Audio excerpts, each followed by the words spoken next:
Здравствуйте, это канал «История интересна», я Наталья, и сегодня мы поговорим о том, почему вы никогда не захотели бы стать средневековой принцессой. Об их рождении объявляли глашатые, били колокола, стреляли из пушек, новорожденным принцессам смазывали ротики медом и протирали их розовой водой, а вассалы заваливали малышку подарками. Казалось бы, вот он, самый лучший старт всех времен и народов, но почему вы никогда не захотели бы стать средневековой принцессой? Почему они сидели на хлебе и молоке? Правда ли, что принцесс выдавали замуж в 2 года?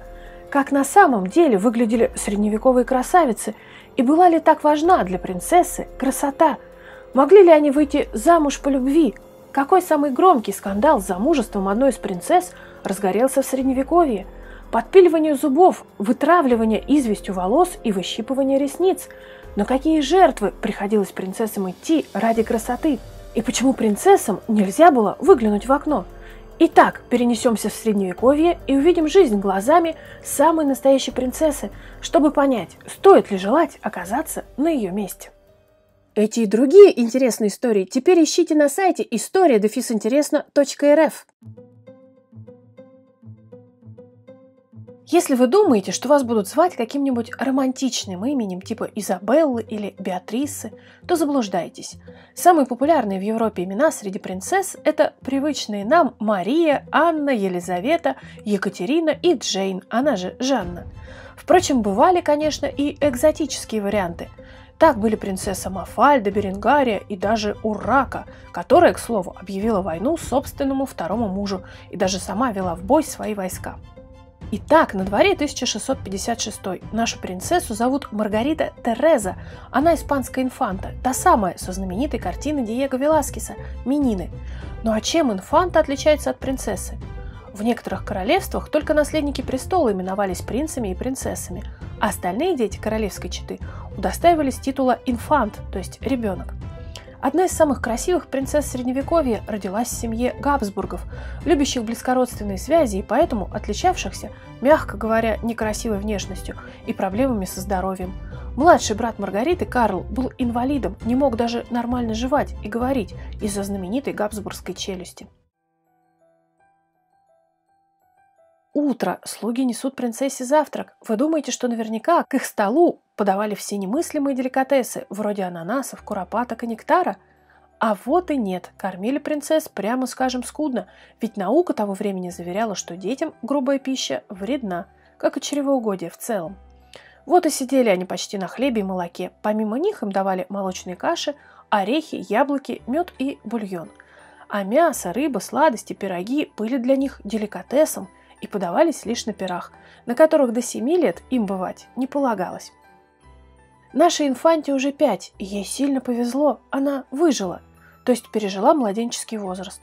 Увы, у маленькой принцессы было очень много шансов умереть. Близкородственные связи делали свое дело, да и уровень медицины оставлял желать лучшего. Если не помогало верное средство – молитвы, врачи лечили кровопусканием или подчивали странными снадобьями. Серьезным лекарством считалось и обычная ванна с клизмой. При таком лечении принцессы, принцы, а уж тем более и незнатные дети часто умирали в первые годы жизни. Так королева Англии Анна Стюарт потеряла всех из 17 детей. Кстати, как показывает статистика, в среднем у одной средневековой принцессы рождалось 6 детей.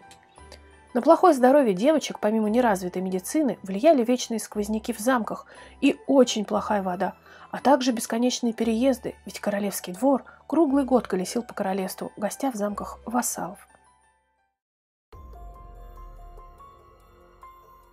Инфанта поела, и пришло время наряжаться. Маргарита была любимицей родителей всего двора. Родители и близкие так ее и звали – ангелочком, а король в письмах – моя радость.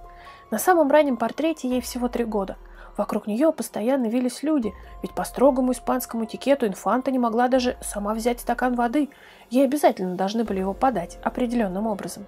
Вопреки представлениям, принцессы средних веков пахли вовсе не розами. Настоящей бедой Средневековья был дикий смрад из-за отсутствия туалетов и вообще проблем с гигиеной. Навряд ли вы бы согласились жить в средневековом замке, если бы хотя бы на секундочку вдохнули его запах. Даже в знаменитом Лувре вообще не было туалетов. Придворные могли присесть на подоконник у открытого окна. Ну а королям и принцессам приносили ночные вазы, содержимое которых опять же относили недалеко. Ну а когда в замке становилось просто нечем дышать, французский королевский двор просто переезжал в другой замок. В Версале при Людовике XIV, как описывает герцог де Сен-Симон, придворные красавицы прямо посреди разговора справляли нужду в уголочке.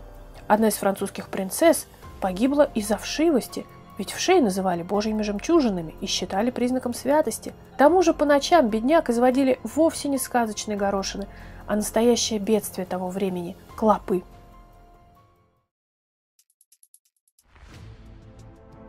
Итак, нашу инфанту Маргариту Терезу протерли от грязи надушенной розовой водой тряпочкой, поменяли нижнюю рубаху и надели платье. Пришло время приступить к косметическим процедурам, большинство из которых вы отказались бы сегодня повторить под страхом смертной казни. Средневековая мода вообще была жестока, да и облик принцесс сильно отличался от привычного нам вот такого. В раннее средневековье в моде был рахитичный, облысевший тип. Принцессам полностью выщипывали брови, а иногда уж для полной красоты и верхние, и нижние ресницы. Чтобы добиться такого красивого высокого лба, бедняжкам на волосы у корней накладывалась едкая смесь из негашенной извести, а после ежедневно жуткий состав против роста волос из сока цикуты, крови летучих мышей и негашенной золы, вымоченной в уксусе.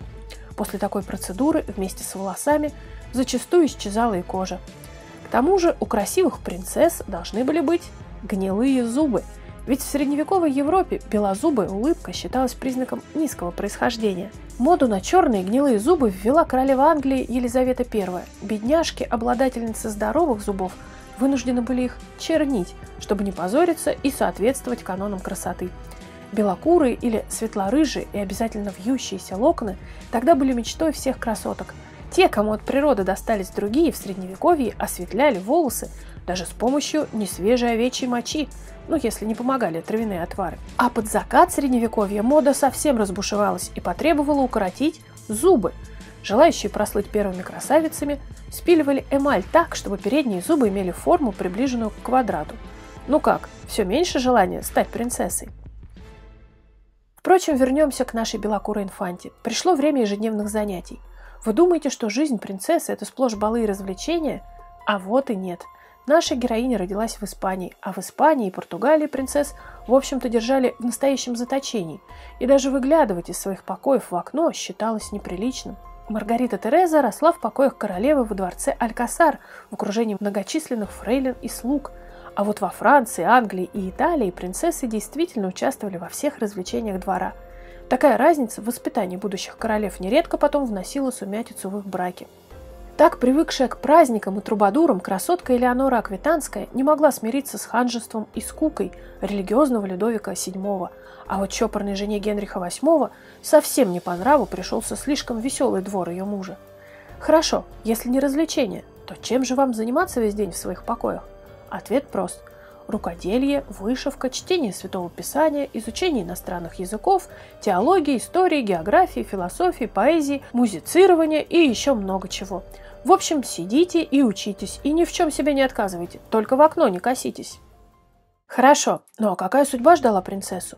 В средневековье женщина, пускай даже и принцесса, воспринималась как нечто ущербное, физически несовершенное и изначально греховное. Даже всерьез рассматривали вариант не считать женщину человеком вовсе, переведя ее в разряд среднего рода – оно. И хоть в то время были популярны оды прекрасной даме, в реальности, как показывает история, жизнь средневековых красавиц была совсем не похожа на сказку. Муж мог изменять, бить, сослать в монастырь, а вот женщина только терпеть. Она полностью в его власти, ведь брак и рождение детей – единственное предназначение женщины. Никакой там карьеры или личностного развития. Впрочем, положение принцессы все же намного выгоднее, чем положение тех же королев. В истории Европы неизвестно ни одного случая, чтобы принцессу казнили или подвергли бесчестию, как случалось с королевами. При этом у принцессы в основном было два варианта – выйти замуж или уйти в монастырь. Впрочем, некоторые все же смогли унаследовать престол. Так Иерусалимским королевством правили принцессы Мелисенда, Сибила, Мария и Иоланта, а в Европе были коронованы та самая красотка Элеонора Аквитанская, да и Изабелла Кастильская, известная своим обетом не мыться. Но какая судьба ждет нашу героиню? Когда Маргарите Терезе было 12, объявили о ее помолвке с родным братом ее матери, будущим императором Священной Римской империи. Каждый год жениху отправлялись отчеты о том, как подрастает невеста. Их автором был знаменитый Веласкес, который, и это видно, писал девочку с большой любовью. На самом деле нашей героине еще сильно повезло. Бедняжек-принцесс могли выдать замуж и в 2 года. История известен случай, когда Бланка Сфорца в 2 года вышла замуж, а к 10 годам уже овдовела. При этом, конечно, до достижения брачного возраста браки и не консумировались. Впрочем, королева Англии, Мария Кровавая, впервые вышла замуж в 38 лет, а Екатерина де Бурбон в 40. Браки заключались исключительно по политическим соображениям, ни о какой любви речи не шло. Да и красота принцесс при выборе невесты значения не имела. Женихи видели лишь портреты, которые девушкам, конечно же, льстили, а когда знакомились с оригиналом, было уже поздно. Правда, не всегда. Так король Генрих VIII влюбился в портрет Анны Клевской, а когда увидел ее, сильно расстроился, обозвал фламандской кобылой и категорически отказался жениться. А вот некрасивая, но умная Жанна Хромоножка сама разорвала помолвку с Филиппом Таринским, чтобы выйти за Филиппа Валуа, и в результате не прогадала, стала королевой Франции и фактически правила страной. Ее даже прозвали королевой мужеского полу.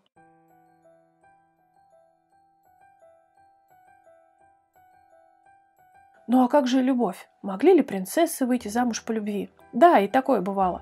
Незамужняя французская принцесса Анна Орлеанская, герцогиня де Монпансье, которую называли «Великая мадемуазель», в 40 лет влюбилась в неровню, обычного придворного графа Пюгелема де Лазена. 14 лет она добивалась разрешения на брак, вытаскивала его из-под ареста и, наконец, в 54 вышла замуж за 50-летнего графа. Вот только спустя 3 года последовал развод. Пожилой супруг не уважал ее, увлекался другими женщинами и быстро свалился с того пьедестала, на который она его сама возвела. Но самая скандальная история Средневековья – это история Джоанны, прекрасной девы Кента. Блестящей красавице-принцессе прочили самых блестящих женихов Англии, а она то ли в 12, то ли в 19 лет тайно заключила брак с бедным, незнатным рыцарем. Потом тот уехал добывать славу, а спустя год прекраснейшую деву Кента заставили выйти замуж за одного из самых богатых женихов Англии. Под венец она пошла, но консумировать брак отказалась наотрез. Еще через год вернулся первый муж, заработавший на войне и славу, и большое состояние, и потребовал, чтобы ему вернули красавицу-принцессу. Разразился дикий скандал на всю Европу. Семье второго мужа пришлось даже заточить Джоанну в замке, чтобы она не сбежала к вернувшемуся супругу. Так яростно она к нему рвалась. В результате сам папа Климент велел их воссоединить. А спустя 13 лет, после смерти любимого, она в том же году снова выскочила замуж. Намного хуже пришлось другой принцессе, Сесилии Йоркской. После 2 браков с неприятными ей людьми она без королевского разрешения вышла за бедного сквайра, лишившись титула, земель и денег, и обрела, наконец, свое счастье. Ну а как сложилась судьба нашей героини, белокурой инфанты Веласкеса? Достаточно печально. С возрастом она потеряла свою привлекательность, даже на портретах Веласкеса проступили фамильные черты. А вот в браке Маргарите Терезе повезло, у них с мужем было много общего, и, похоже, они действительно любили друг друга.